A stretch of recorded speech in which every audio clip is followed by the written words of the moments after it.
ನಮಸ್ಕಾರ. ಜಗತ್ತನ್ನು ಗೆದ್ದರೂ ಮನೆಯಲ್ಲಿ ನೆಮ್ಮದಿಯಿಲ್ಲದಿದ್ದರೆ ಆ ಗೆಲುವಿಗೆ ಬೆಲೆಯಿಲ್ಲ. ಹೊರಗಿನ ಯುದ್ಧವನ್ನು ಗೆಲ್ಲುವುದು ಸುಲಭ, ಆದರೆ ಮನೆಯ ಒಳಗಿನ ಅಶಾಂತಿಯನ್ನು ಗೆಲ್ಲುವುದು ಕಷ್ಟ. ಆಚಾರ್ಯ ಚಾಣಕ್ಯರು ಹೇಳುತ್ತಾರೆ, ಯಾವ ಮನೆಯಲ್ಲಿ ಕಲಹವಿರುತ್ತದೆಯೋ ಅಲ್ಲಿ ದಾರಿದ್ರ್ಯವು ಕಾಯಮಾಗಿ ಮನೆ ಮಾಡುತ್ತದೆ. ಲಕ್ಷ್ಮೀದೇವಿ ನಿಮ್ಮ ಮನೆಯಲ್ಲಿ ನೆಲೆಸಬೇಕೆ?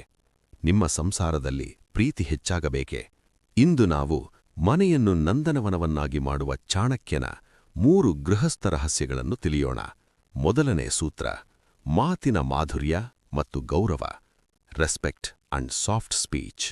ಚಾಣಕ್ಯರ ಪ್ರಕಾರ ಮನೆಯ ಅಶಾಂತಿಗೆ ಅತಿದೊಡ್ಡ ಕಾರಣ ನಾಲಿಗೆಯ ಅಸಂಯಮ.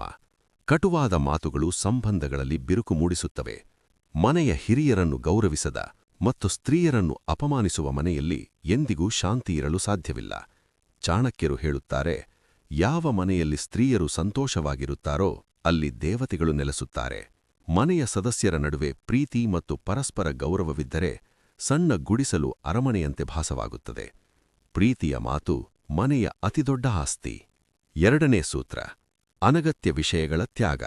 Letting go of small things.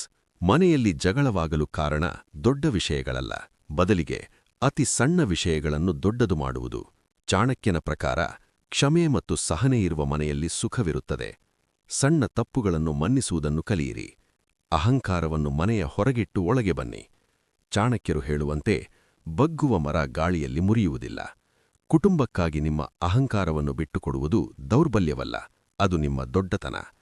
ಎಲ್ಲವನ್ನೂ ತರ್ಕಬದ್ಧವಾಗಿ ನೋಡಲು ಬದಲು ಭಾವನಾತ್ಮಕವಾಗಿ ನೋಡಲು ಕಲಿಯಿರಿ.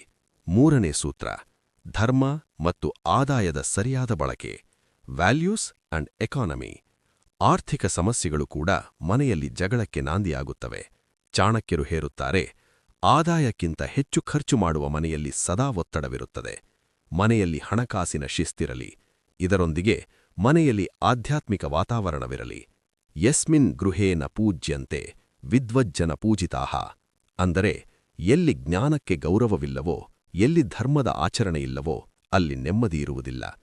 ಬೆಳಿಗ್ಗೆ ಮತ್ತು ಸಂಜೆ ಮನೆಯಲ್ಲಿ ಧನಾತ್ಮಕ ಶಕ್ತಿ ತುಂಬುವ ಕೆಲಸಗಳಿರಲಿ. ಪ್ರಾರ್ಥನೆ ಮತ್ತು ಜಂಟಿ ನಿರ್ಧಾರಗಳು ಕುಟುಂಬವನ್ನು ಒಟ್ಟಾಗಿ ಹಿಡಿದಿಡುತ್ತವೆ.